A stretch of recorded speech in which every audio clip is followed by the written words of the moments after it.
Hi guys, Joy here, and I'm here to help you on your awakening journey. I'm one opinion out of many. Please take it or leave it. I'm here to share my truth. And this is my first ever Throwback Thursday, and I'm going to talk a little bit about myself, about my past. And this one is a little bit more from the heart, because it's to my family and people who I haven't seen in a long time. So I don't know how it's gonna turn out. So anyways, also my kids are home from school. So if you hear noises, I have my dogs here. But life doesn't end, even if I'm trying to do a video. So anyways, I'm gonna take a few breaths here and see where my mind goes. You know, what story am I gonna bring up?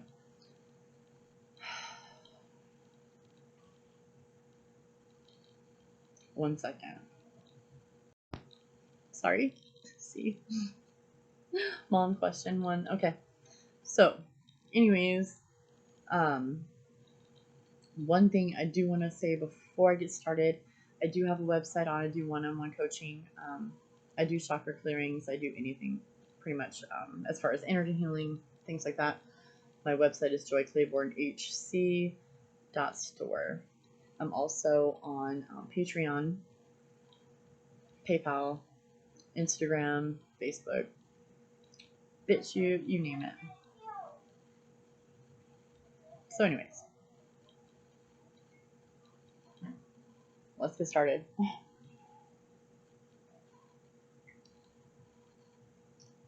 I guess I'll start when I got sober. I got sober December 10th, 1999. And if you're close to me, you already know that, because that's a huge part of my life. That was when I turned my life around.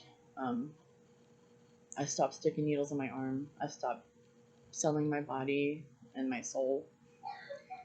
And I started learning how to live and be a responsible, a human being, and take care of myself, and pay rent, be accountable. And so it all started when I was like 14. My parents basically said that I went to bed one person and I woke up the next day a completely different person. And that's true. That is true. Because I started running away, and just, I guess everyone called me a rebel, and so that's what I did. Trying to live my life with no regrets. That was part of it.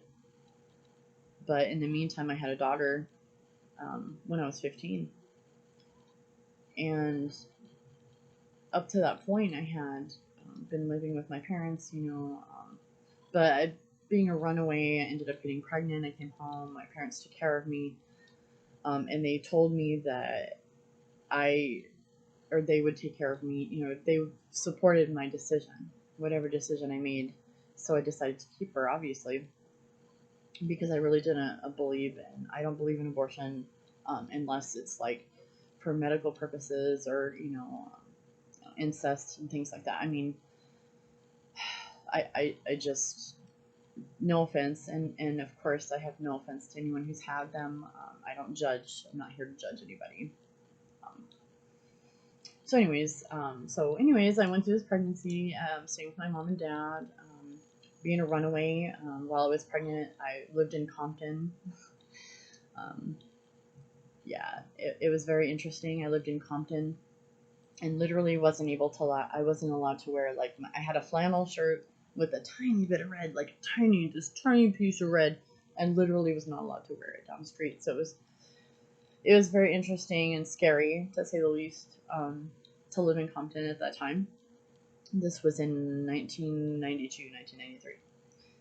So I lived in Compton when on March, I remember this date, March 10th, 1993, my mom had her first hip surgery. And so my boyfriend at the time, we stole a car from Compton to get back to Riverside. Yeah, that was my life.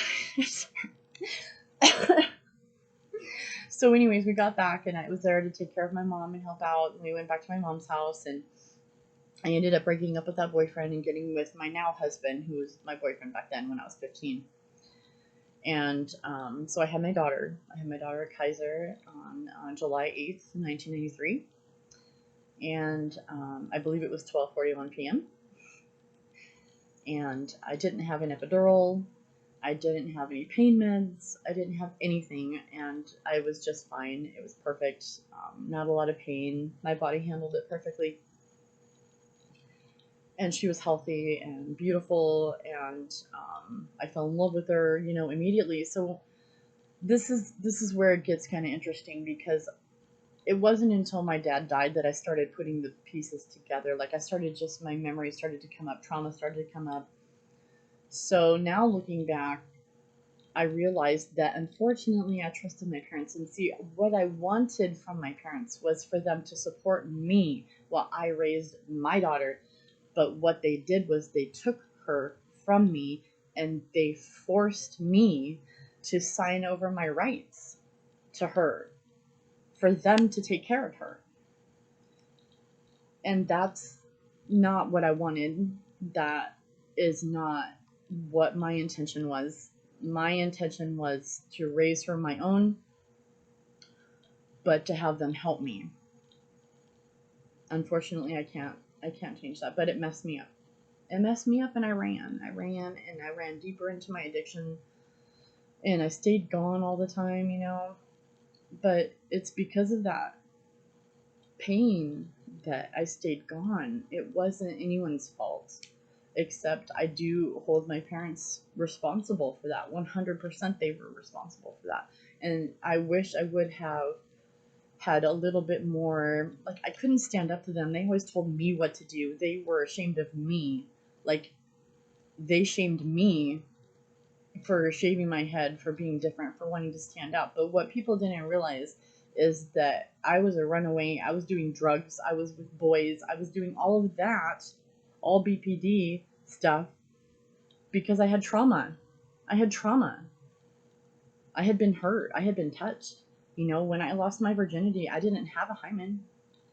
I didn't have, it wasn't normal. And I didn't say anything to anybody. I had no idea. I had been blocking that stuff out. So, there was trauma there. Okay. And I know my parents did the best they could. And I think that they tried to make the right decisions. But the truth is that I was a sovereign being, and I had every right to raise my daughter. And for them to take her away from me like that was wrong. It was wrong of them, and I hold them accountable, even though they're not alive. They are accountable for that. 100% unacceptable, and I'm mad at them because of it. Because she was mine to raise, not anybody else's. So anyways, because of that, I literally was just on this downward spiral the entire time, because I was running from trauma I had no idea I had. I needed therapy. I needed help. And every time it would get to a point where they would take me or to therapy or something like that, I just would chicken out. I would beg them not to take me because I was running from trauma, and I had no idea. I had no idea. None. I had completely dissociated from it. Completely. So, anyways, it put me on a downward spiral. And then when I was 7...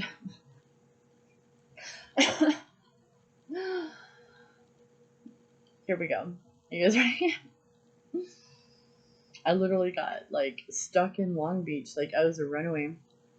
I ran away, and for my birthday, I ended up getting stuck in Long Beach. And I literally did not eat for 3 days. I was stuck out there. I didn't know what to do. I had to call people to come get me, to try to get me home.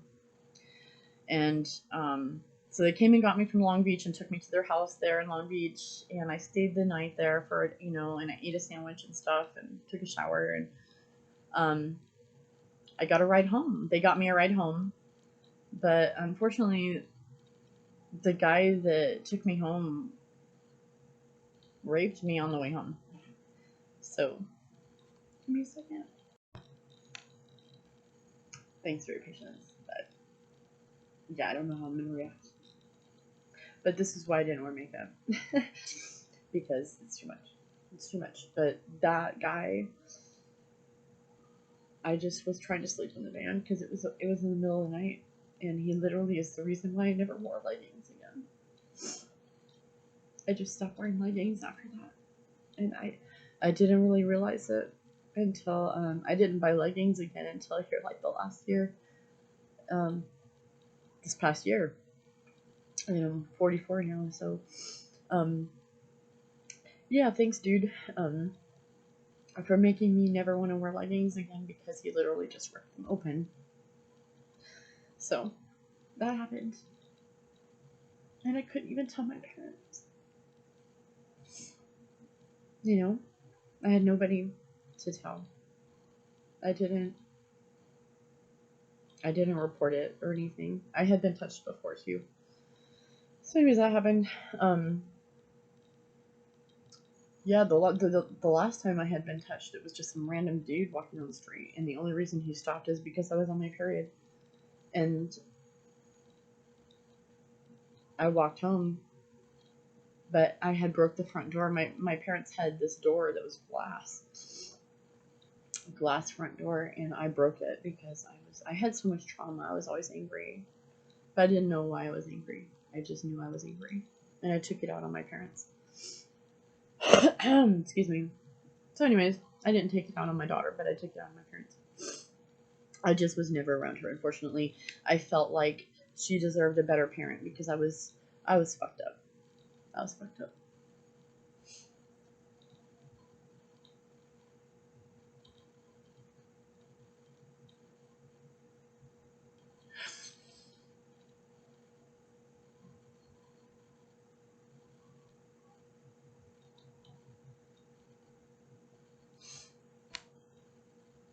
I mean, how can I be around that beautiful creature? I was so fucked up. I had so much pain I was running from. This is stuff that didn't even come up in my fourth step. When I had a couple different sponsors that I worked the steps with, you know. But I never let it come up, and my friend Cheryl, she was the only one that she saw something was in me, but I could never let it out. I kept thinking it was someone else. It happened to someone else. It wasn't me. It happened to someone else. And that was me disassociating. There. So anyways, that happened. While I was running from trauma. And anyways, okay, so yeah, my parents still lived on Golden, and they still had my baby girl. And my mom had been going through hip surgeries and dislocating her hip. My dad always worked. He was constantly working. He was the provider, so he was gone all the time, kind of like my husband. Makes a lot of sense. So anyways, so yeah, Joel was my boyfriend at the time. When I gave birth to Becky, he wasn't in the room, but he was at the hospital. And he supported me and was there for me. And speaking of the devil, hold on one second. Sorry for the interruption. So, anyways, where was I? Oh yeah, I was running from trauma.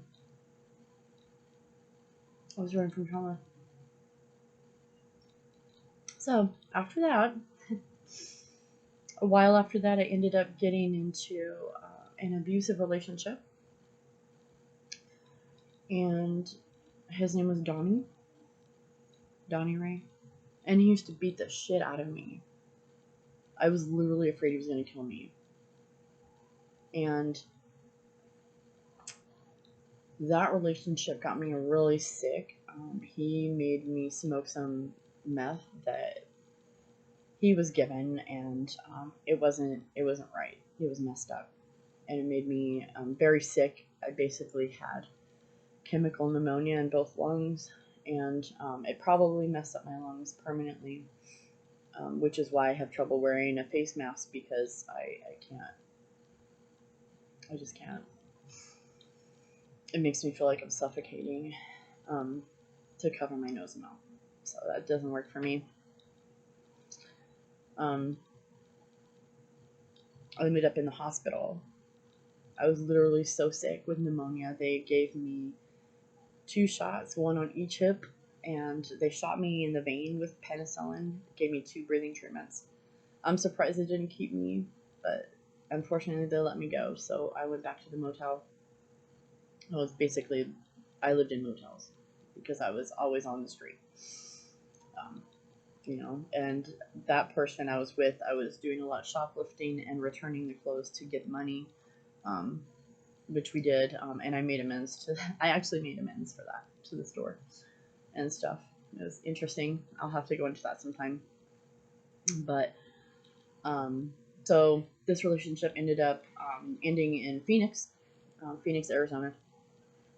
And when I got out of that relationship, my best friend got me out of the motel where I was staying with him and into a shelter for battered women. And I was barely 18. So I was 18 years old, living in a battered women's shelter in Phoenix, Arizona, whom I love. And they're still there, and I give the utmost respect. Even though I was messed up. I ended up going with a roommate. Her name was Destiny. She was from Montana, I think. And I started on crack.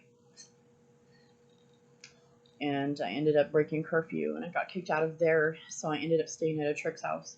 And if you know what a trick is, I'm sorry. It's a person that pays for a prostitute. So I was living in Phoenix, and I used to be a walker on Van Buren. And it was pretty messed up. I ended up finding out what it was like to have a pimp, and what that whole world just twisted. Like, literally, if I had a pimp, I couldn't like look at any other pimps in the eye. Like, they would call it out of pocket, and I had to give them all of my money. And they could take me. They could literally physically take me away from them against my will, because I had no rights, basically. So yeah, interesting. So my roommate ended up just saying that she was my pimp, so that people would leave me alone. And we left it at that. I ended up getting robbed at gunpoint. I was with a trick and gun in my head, and I'm like pushing it away.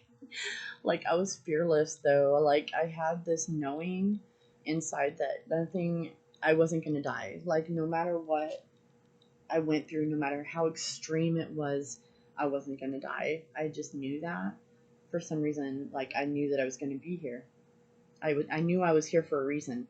I just didn't know, And this is back in like 1995, 6, 7, 1990, I think 7. Yeah. So here I am in Phoenix, in a battered women's shelter. Got kicked out, living on the streets, going to motels, having pimps.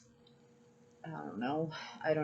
I know that I was clearing debt, karmic debt, and I was ending cycles for my ancestors, and there was a reason for all that. I had soul contracts with people, and to do those things,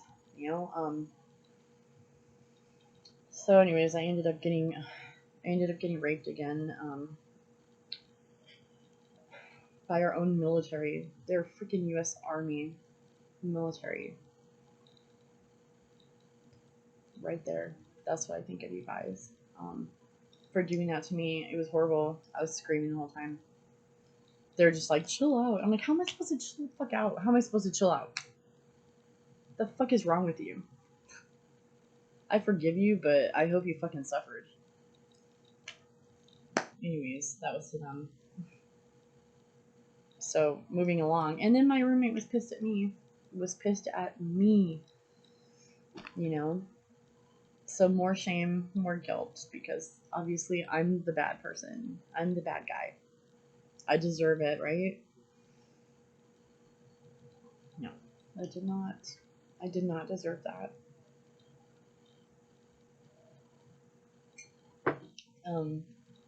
So after that, I ended up going to the La Quinta and staying in the motel there. I ended up finding a boyfriend at the time, Joey, and he was a carny.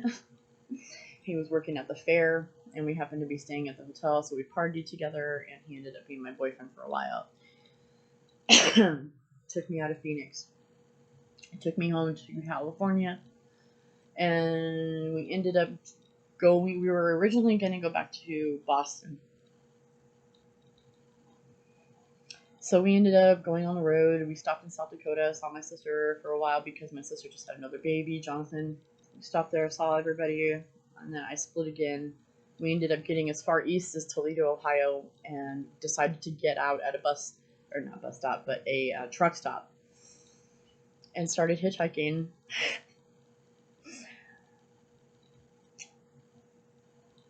And I hitchhiked with big rigs for a while.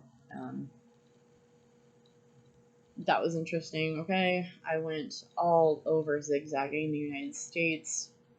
There's a few states I didn't get to, but I will eventually. But we ended up getting off at and staying in Northern California. Now on that trip with Joey, I learned that basically if you're a traveler and you have nowhere to go, you can go to the police station, and the police station will put you in a motel room.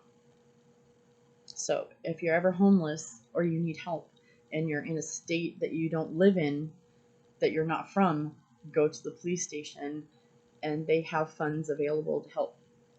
They might even be able to help you get food. These people didn't, but we were able to stay in motels and get showers at least, and then we would have to go figure out get food. That was interesting. My dumbass decided to, I'm going to go steal from the Mall of America. So I got arrested at the Mall of America like an idiot, and my boyfriend had to bail me out.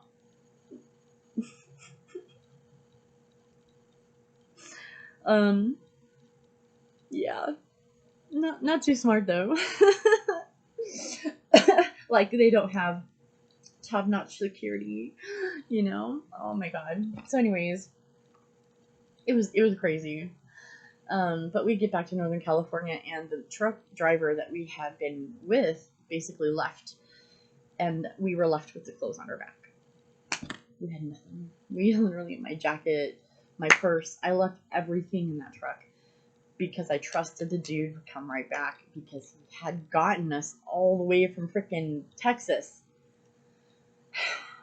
It was messed up. Alright. I think you should have. That was fucked up to do. You know? I bet you suffered for that. Anyways,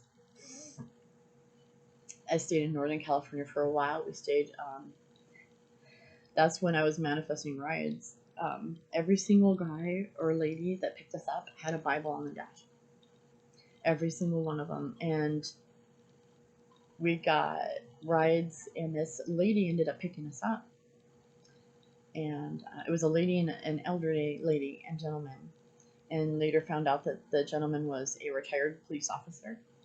And anyways, we stayed with them for a while, and she had adopted 2 children from, I believe, Fiji. It was Fiji. They were from Fiji. I love it. Tom and Rachel Young in Tracy, California. And we stayed there with them. I can't remember. I remember Les's name. Was it Dorothy? I don't know if it was Dorothy and Les. Something like that. Anyways, we ended up staying there for a while, and I took care of a lady named Kathleen. I was a caregiver. That's when I started caregiving, and I was still on and off, drugs, but I was a little bit more stable, trying to get, together. But my daughter wasn't with me. Every time I would be gone, my daughter would call me home. My soul would come home to my daughter. So I would be gone for a few months, and then I would come home to my daughter because I couldn't be away from her very long. And yeah, I know. That was so fucking difficult. That was like the hardest thing. But I really did feel like I was doing her a favor by not being there, because I felt like such a horrible person. I mean, look at that shit I was doing. Look at the stuff I was carrying. I didn't want her to have anything to do with that. I didn't want her to have anything to do with that. And I definitely didn't want to bring that around my mom and my baby. I wanted to protect them, even if I was protecting them from me, So, anyways, I ended up coming back home again, and we stayed in Riverside, and my parents really tried to push us to get married, and I started to go to church and all that, and it just, he ended up getting arrested, and we got pulled over at gunpoint from a sheriff, and, we got framed for that, and narked on, but we had it coming. You don't bite the hands that feed you. See, that's the one thing I learned, was I was never, ever allowed to hurt people. I was never allowed to hurt a person. I could shoplift till I was blue in the face, but I could never hurt an individual person. I wasn't allowed to steal from them. I wasn't allowed to hurt them individually. I learned that, and it was a very harsh lesson. Every single time I had a very harsh lesson. The first time I stole a bike from a friend, I had a gun put to my head. Rosa, thank you, Rosa, for that lesson. But it needed to happen. I mean, but that was really harsh, man. It was really harsh. But such as the lessons I learned, I never was allowed to harm one individual. So I just didn't. And I also can't lie for shit. I can't lie for shit. So don't expect me to be a good liar, because I'm not.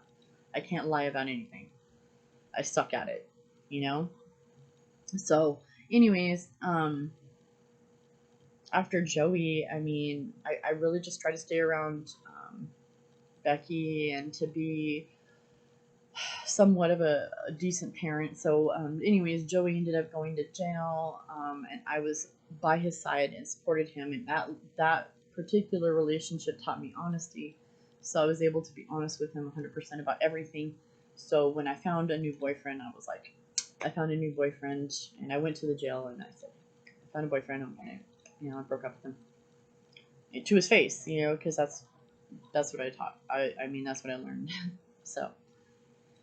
Anyways, then I was with Daryl, and Daryl taught me how to build computers.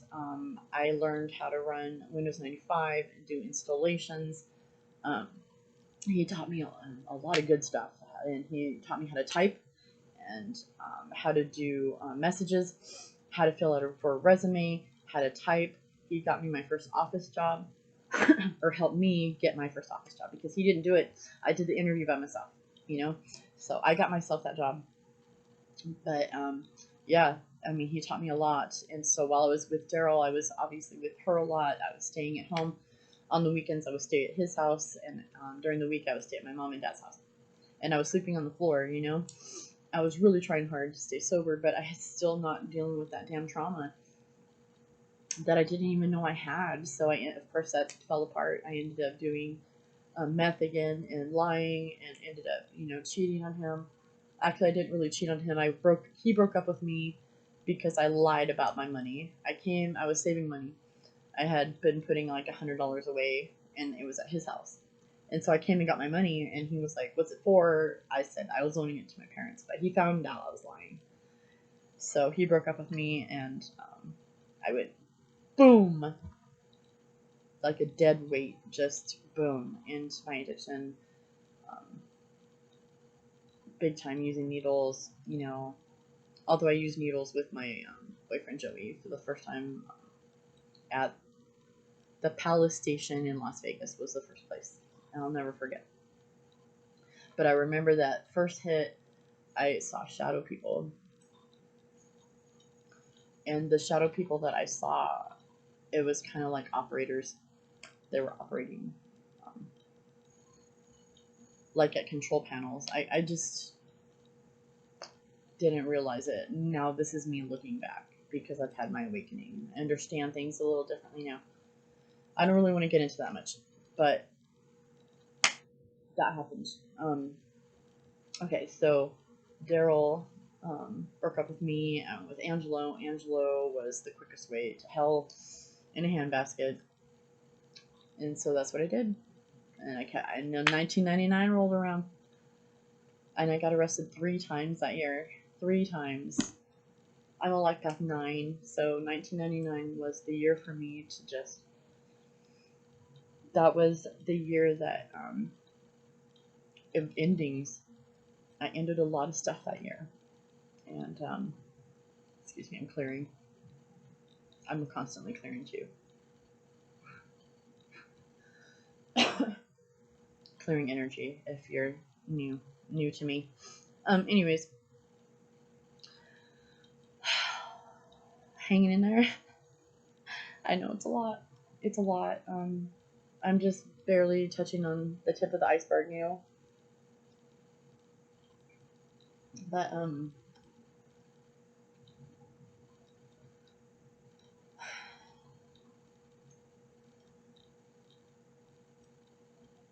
none of this is an excuse for my behavior, you know. I just want to state that I'm accountable for all the behavior and the choices that I made. And believe me, I have paid my dues. December 10th, 1999, I got arrested for writing bad checks. Actually, I sent a girl in. She tried to cash it. She obviously just had to knock me out too. So that happened. And I was held accountable for my behavior. Again, it was on an individual basis. See, it was a person's personal check. I wasn't allowed to hurt any person. God was very strict with me, you know, when it came to that. So I feel like my glasses are crooked. Maybe it's just me. Anyways, I feel like so much has happened, you know, since I got sober. When I first got sober, let me back up for just a second, because I did go, while I was 18 years old, I got sent to South Dakota. And I was in South Dakota for a month to stay with my sister, which I didn't even touch on that rape. Because I also got raped on my sister's couch when I was 14.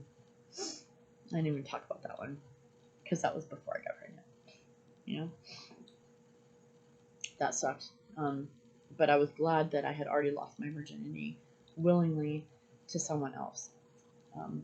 So I'm grateful for that in that person, you know. But as far as the other people taking advantage of me and putting their hands on me when I didn't be touched, you know, I didn't want to be touched. I did not want to be touched. You know, that's on you. And I know that they suffered. I know you did, because I suffered for a very long time, you know. So I got sober. I ended up getting arrested. I was in jail. I went to the RSAT program, Residential Substance Abuse Treatment Program, in Banning, California. And I was there with 15 other girls. 14 other girls. And there was 15 men, 15 women. That was it. We had one counselor, B.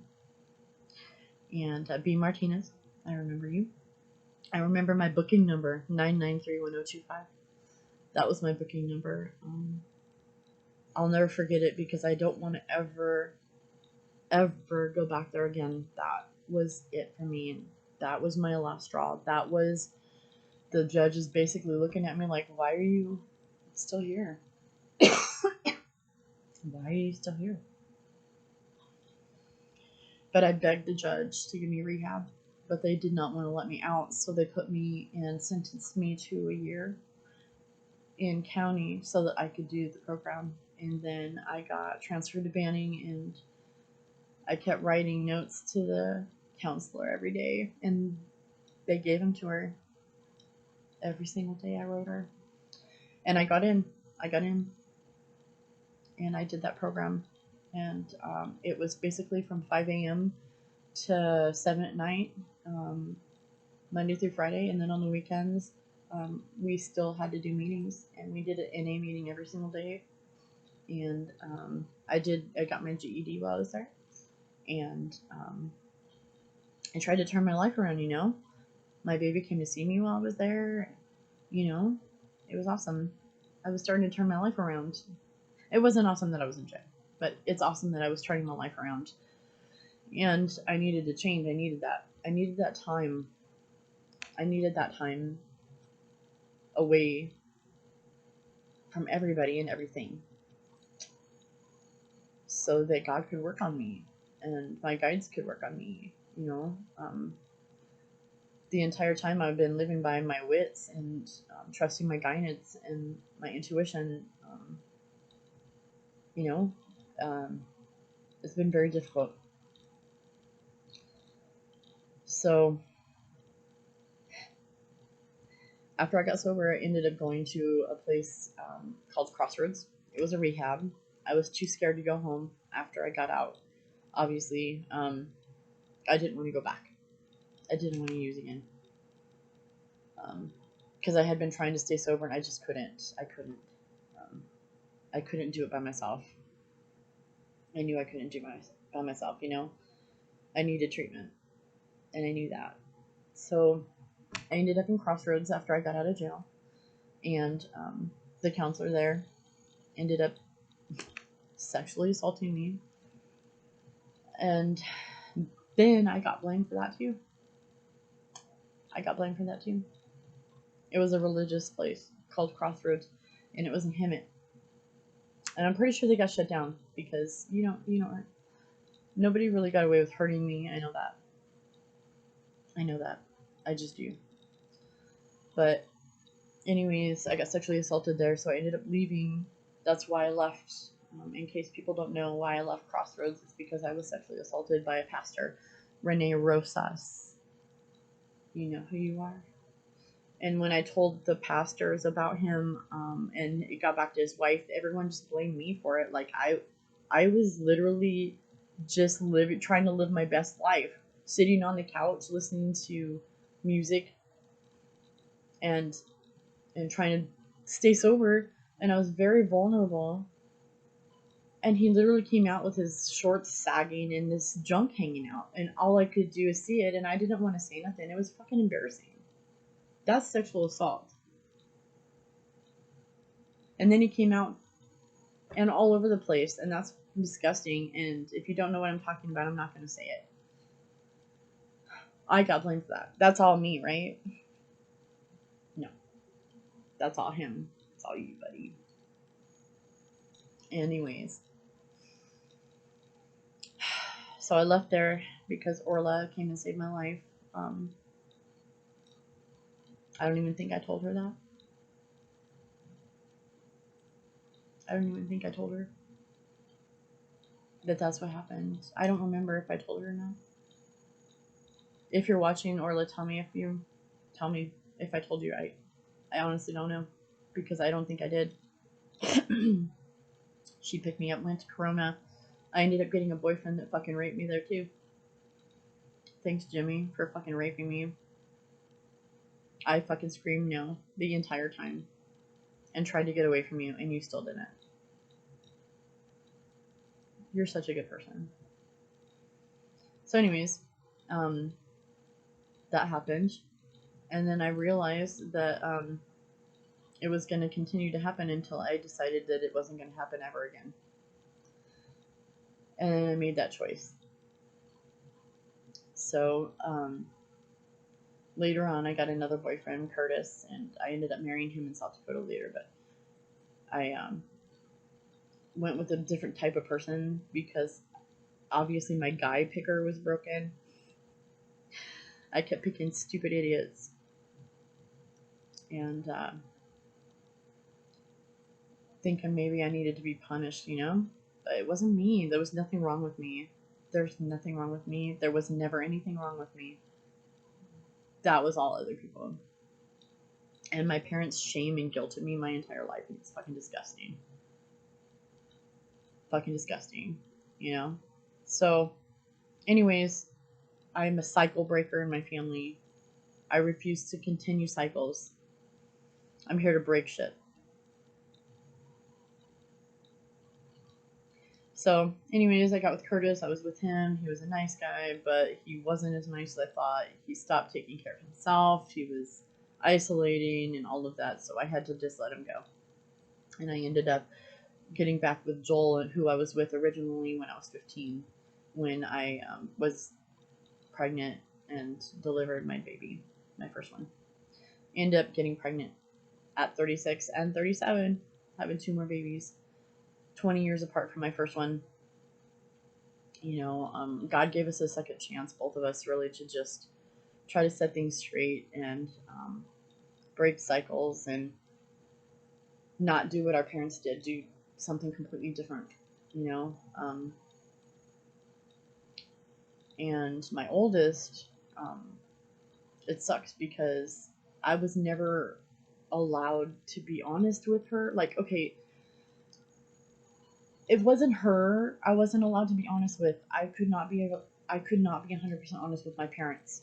And because she was with my parents, unfortunately, she was affected by that inability to be honest. And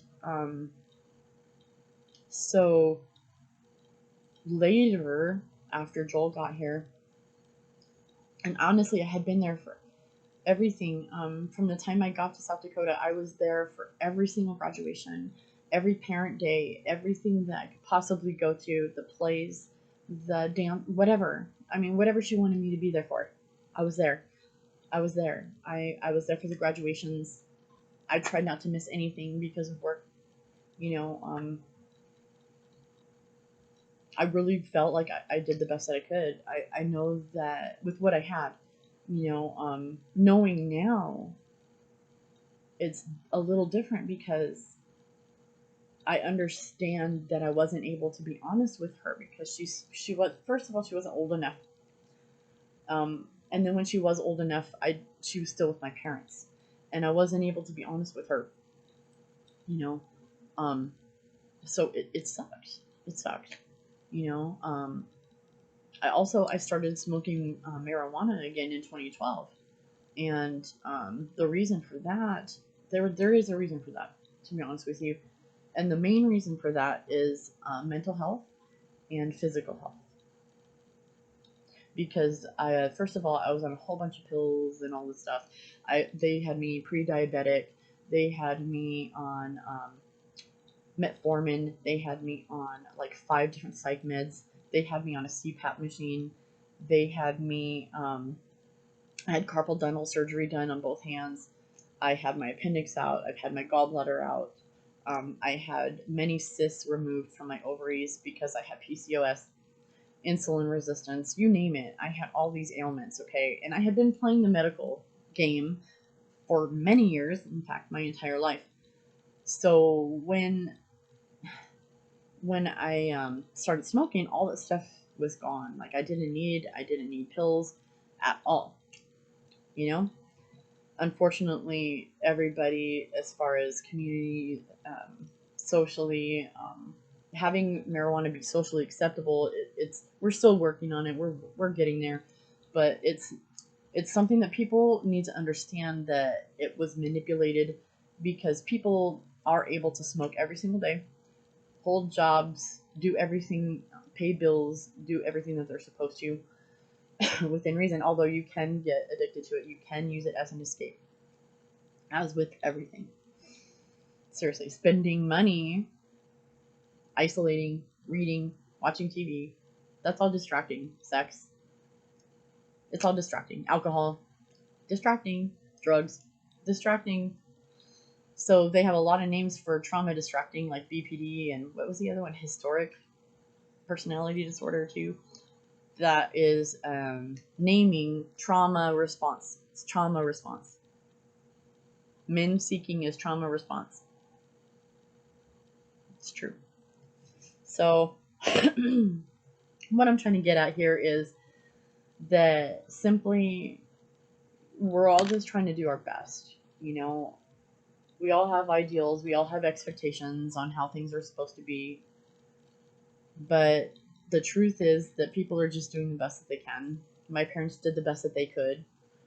I'm doing the best that I can with what I was given. Now that I'm allowed to be honest because my parents aren't interfering with me and my psyche and my spiritual life, and my authenticity, I am honest now. Um, no, I wasn't perfect. Um, yeah, I was toxic, probably to a lot of people, and I apologize. I apologize if I was toxic to you and I hurt you. I did not mean to. Um, there was very little I had control over going on because I was running from my trauma, and I was distracting and dissociating from trauma and continuing to cause trauma and run from it, cause trauma and run from it. I was just in this cycle, and I'm sorry. I want you to know that I'm a different person now, and I'm trying to be the very best version that I can be today for my kids, for the world, because as I heal myself, I heal the world too, and I heal all around me. As I heal me, I heal the people around me too, you know? And also I want you to know that if I haven't reached out to you, it's because I have put you in God's hands.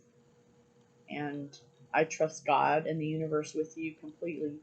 It's not that I have abandoned you. It's not that I haven't done anything except put you in God's hands and let you be there, and let you know that, I mean, I'm only gonna reach out if you want me to reach out, because I also don't want toxic people in my life too. So if I feel like you were toxic and we were toxic to each other, I'm just gonna let you be in God's hands. God has worked on me, and I know that God is working on everybody. So I just leave you in God's hands, and I trust God with you. It's not that I dumped you off and left you. I know that maybe you feel that way, but the truth is that God needed to heal me, so he kind of pulled me away from everybody to work on me so I could work on me.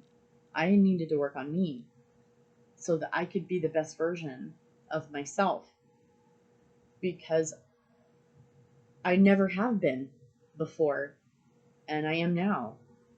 And I'm just going to put this out there.